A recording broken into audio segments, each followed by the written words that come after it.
Hey Andrew, how are you? I'm doing great. How are you doing, Dr. Monteagudo? Fine, thank you. What's that? It's Oh, new, right? This thing right here, this is new. Yeah, let me talk to you a little bit about it. This right here, these LEDs and this LED strip, this is a particle accelerator simulator.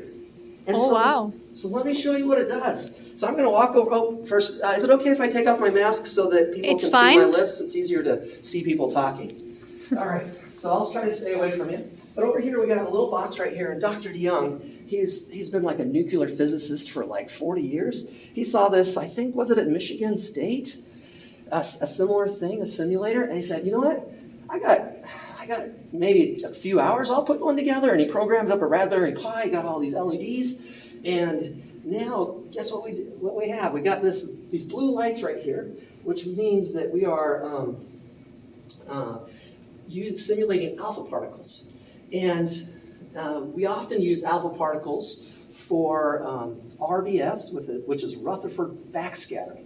And we could also flip the switch and start it over again for a hydrogen source, which shoots protons for PIXI, or particle-induced X-ray analysis. And so right here, this represents the source, and the helium source is a little bit blue. A hydrogen source would be a little bit more pink as we create a plasma. Now it starts out going a little bit slow and then speeds up because we have some low energy stuff, and then we accelerate it through the terminal and then down the pipe. And we got different paths we can choose.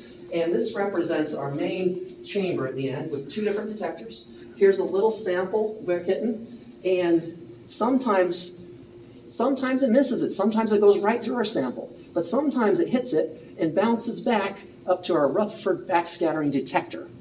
And sometimes when we use our other gas, it's programmed to use our PIXI detector. Isn't that cool? It's super cool. So you mentioned an accelerator.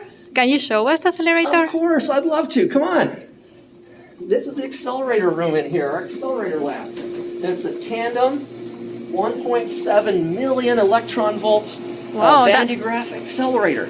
That's a lot, right? It's a lot. It's not as big as CERN, but guess what? You can do amazing science even with a low energy accelerator.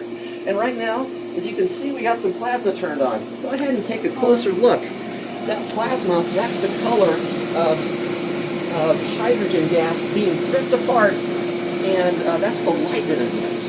So we got a low energy source where we create plasma, and then we do a rubidium exchange where we create negative ions.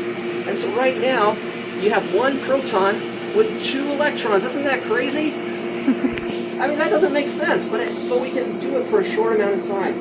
And then we pass it into the terminal where 1.7 million volts is attracting it. And so it speeds up that proton all the way through here.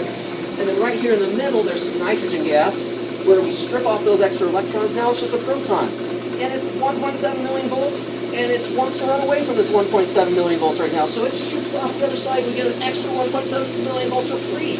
So that's like 3.4 million volts. And then we come down here, and we got some shaping magnets to shape our beam a little bit. We got this giant bending magnet, which we can put up to 50 amps of current through it. And then we can bend it to different path lengths, where we have a different set of detectors. We have our first path length over here, which is kind of our older one, where we have a PIGI detector. PIGI stands for particle-induced gamma emission.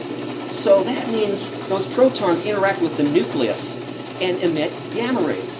And then over here, let's see, you can't really go through here. There's a tank in the way, so let's run back over this way. Over on this other side, we got two other chambers. We got two other chambers. This one right here, we've done some, we've created some space simulated radiation, and in conjunction with biology, radiated mice with low levels of proton and neutron radiation to see what it would be like behavior effects for long-term dose, like if you were an astronaut living on Mars.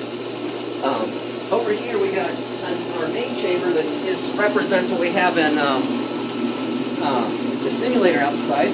We got an RBS detector and a PIXI detector. Remember, RBS is Rutherford backscattering, where we use alpha particles, and our PIXI detector is X-ray, particle-induced X-ray emission. So that's where the protons interact with the electrons of the atoms, and as those electrons are disturbed and they fall back in, they emit an X-ray. You got any other questions?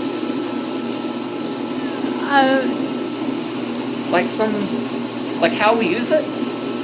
Oh yeah, can you show us how to use it? Well, is it difficult to use an accelerator like this? Can anyone learn? This is a really expensive device, and it costs a couple million, and we have a really special environment to create really cool science. For example, we have special turbo pumps to make the vacuum really low. Right here it says 7.8 to the -8 torr. That's really good vacuum. And but yeah, here at Hope College we're striving to have all our physics majors learn how to turn this thing on, how it operates, how to use it safely, how to do radiation safety. So we teach students about radiation, and then they can operate it.